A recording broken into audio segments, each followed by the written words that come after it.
review Book 2 of Grant Morrison's Wonder Woman Earth 1.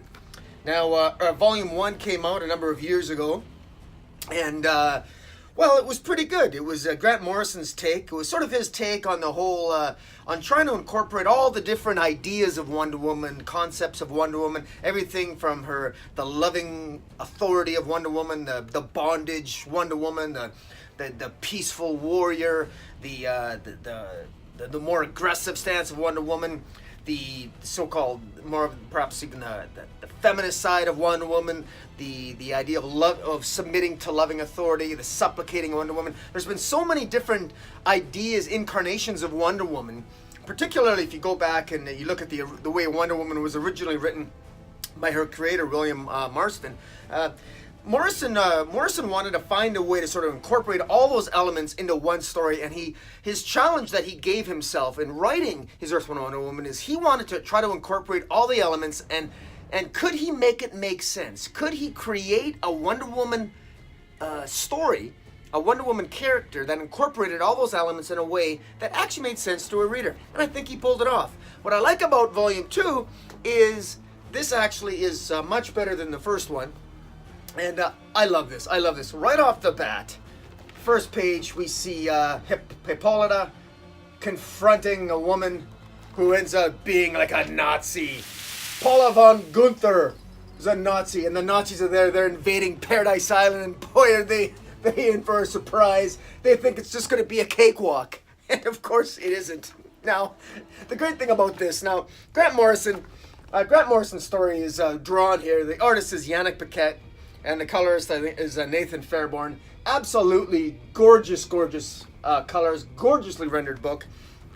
And this really, really drives home just how different the Amazons are than in how they govern than the rest of the world. Very, very different. Now, to give you an example here, this is I couldn't help but chuckle and laugh. Grant Morrison somehow manages to pull off the impossible. He actually made me believe that an island filled with women that worship the Greek gods could actually live in peace, and we might actually have something to learn from them in kind of a crazy way. Let me give you an example. They basically now the Amazons basically defeat the Nazis, right? Rather handily. They incapacitate the U-boat, the U-boats. They defeat the Nazis that are on the island, the men that are on the island. And not only do they defeat them, but after defeating them, they don't kill the men. No, and in fact, Hippolyta, her master plan here is that she says to all the soldiers, she says to Paula von Gunther, in regard to what's going to happen with all the Nazis that they've defeated, she says, your soldiers will be taken to the space transformer. They will be transported to Aphrodite's world, where Queen Desira and her butterfly-winged Venus girls wait to purge them of their need for conflict. I'm going to read that one more time in case you missed it. They will be transported to Aphrodite's world, where Queen Desira and her butterfly-winged Venus girls wait to purge them of their conflict. I can't make this up. Grant Morrison can, though. Can you imagine? I mean, I can think of worse fates. I mean, if I'm going to be defeated by Amazons, I'm thinking I'm going to spend the rest of my life in jail. I would not think that I'm going to be sent to Aphrodite's world, where Queen Desira and her butterfly-winged Venus girls are going to purge me of my need for conflict. My God. To top it off, you will be submitted to loving authority, where you will learn to embrace peace and obedience, and they will be as happy as men can be. This is incredible. This is how the Amazons sort of view men. They really look down on men in general. They kind of, and it's not necessarily in a bad way. They look down on us like we're sort of unenlightened. So the ways of men are sort of the ways of Aries. We're the way of conflict and everything else. And gradually throughout this particular volume 2, it's clear that Aries is on his way back, because the evil of man's world is infiltrating more and more, making its way to Paradise Island, to Amazonia as they call it. And what's really great here is that the bad guys here, two great villains in this epic story, is Maxwell Lord. Great to see Maxwell Lord again, and Dr. Psycho. And Dr. Psycho in this volume is just, he's kind of a womanizer.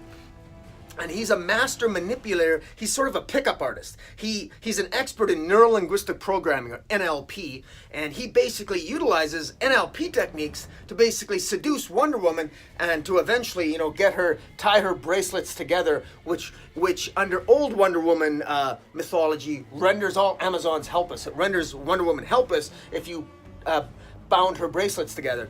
And here's this sort of pickup artist. He's a manipulator. He views there's no woman on the planet that he can't persuade or just woo with his voice, and it's not with hypnotism, but just with persuasion, all with neuro-linguistic programming, NLP techniques. All he does is he gains Wonder Woman's trust. He builds rapport with her, which is the goal of NLP. You build rapport with someone. And I love the fact that Grant Morrison utilized the stereotype of the NLP pickup artist, which nobody likes. And he basically made Dr. Psycho be that NLP pickup artist. And of course, at the end, Dr. Psycho gets what's coming to him. And anyways, it's really well written. It's very well done. It's very enjoyable, and it's not only that, but Wonder Woman, she discovers for herself that there are limits as to what her teachings on Paradise Island, on Amazonia, can bring to man's world, and that it's very, very difficult. She becomes more of a celebrity from Volume 1 as she becomes more acclimated to man's world. She becomes part of the celebrity culture. And as she becomes part of the celebrity culture, and she gives speeches and she goes on tours, but she also gets asked some very very difficult questions, and it's actually quite good. Grant Morrison does a good job of sort of touching on some what you might consider to be somewhat political topics, but yet he just poses the questions. He doesn't force the reader in any one particular direction in how you might think. He simply has other citizens of this earth pose those questions to Wonder Woman, and it just challenges the way Wonder Woman thinks while not giving you answers, which is what you want it to do. You don't want a comic book to force you into a way of thinking. You just want a comic book maybe to help to maybe make you think about a topic and draw your own sort of conclusions. And that's what's really good about this. In the meantime, my favorite aspects of this book have to do with how just the techniques that Amazonians use to sort of punish and to educate their men. For example, Amazon's attitude toward men is really telling, because when Paula Van Gunther is defeated, now what a name, eh? Paula Van Gunther. She's, by the way, she's Uberfräulein. She's not Superwoman, she's Uberfräulein. Paula Van Gunther, Uberfräulein. Uberfräulein. I'm not gonna lie, she looks kind of hot. Thank you, Yannick Paquette. Nice job. Other than the Nazi flag, which I don't like, I gotta admit, in the black leather, she doesn't look bad in the black leather. But that's my Wonder Woman prurient fanboy bondage thing coming out there.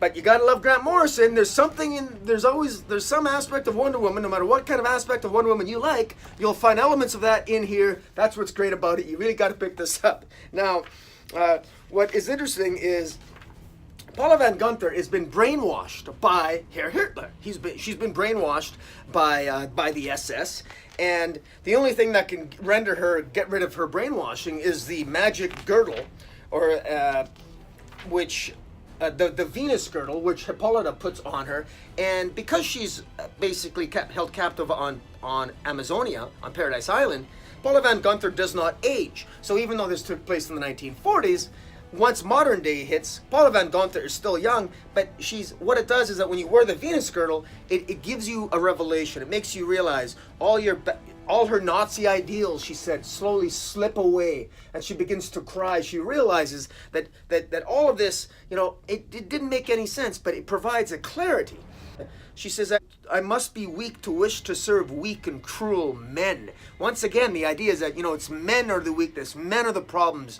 And what's interesting is that Hippolyta, she sends all the Nazi male soldiers off to Queen Desira on Aphrodite's island, but she keeps, because she sees, apparently the only one she sees any true potential in is Paula Van Gunther, the one Nazi who, quite frankly, never really kind of learns anything. Hint, hint, as we're getting toward the end. I won't spoil much here other than to say that the idea here is to send Paula Van Gunther to Improvement Island. Now that's what it's called. It's called Improvement Island. It is there where you will come to know yourself until the Venus girdle is no longer required. So they put the Amazons will put a Venus girdle on you, which will help you purge you of your thoughts of men, or your impure, or your negative, darker thoughts, and you'll embrace a kind of nirvana with the Venus girdle on. And then you learn to improve on Improvement Island.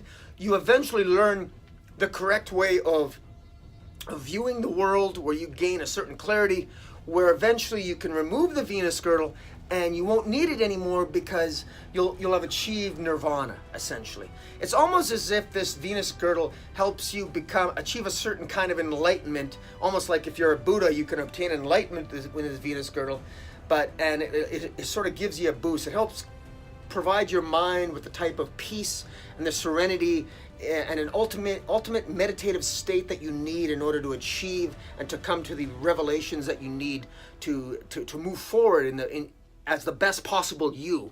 And that's what Paula Van Gunther does. Of course, as over the years, the radio signals that Hitler used to control Paula Van Gunther eventually in the future are discovered by Maxwell Lord, who activates it once again to turn Paula Van Gunther to be sort of one of his agents on Paradise Island, while at the same time trying to cast some doubt on Wonder Woman, because Wonder Woman's message of peace and love and is having some impact on the world, particularly the United States. And of course, the United States doesn't like it. The government doesn't like it, because, who is this woman? We don't even know where this Amazonia is. All we know is that all our sources tell us it's got better technology than we do. They're more technologically advanced than we are, and clearly they're a potential threat to us. No matter what this Wonder Woman might be saying, we got to deal with this woman.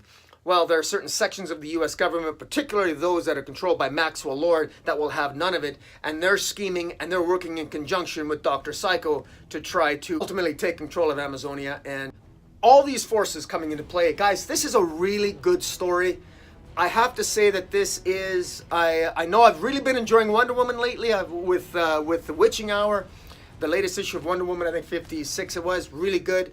But this Grant Morrison one, this is absolutely my pick of the week. This is last week, I'm reviewing this a little late, but this is really good. This is my new favorite Wonder Woman tale that frankly, I gotta say ever. This is my favorite Wonder Woman story ever at this point in terms of one story. Grant Morrison's done a really good job here, guys. There's more than I can say, but I just don't want to spoil it for you. But it's really good. Everything, you really begin to see how, at first you might think that Amazons don't like men, but it's not about that. They genuinely think that we need help and that we need enlightenment, and that they're just a little bit more ahead of us. They don't purport to be more enlightened. They just seem to be sort of like frustrated with the fact that we have so much more to learn in order to come to a certain type of loving submission to authority.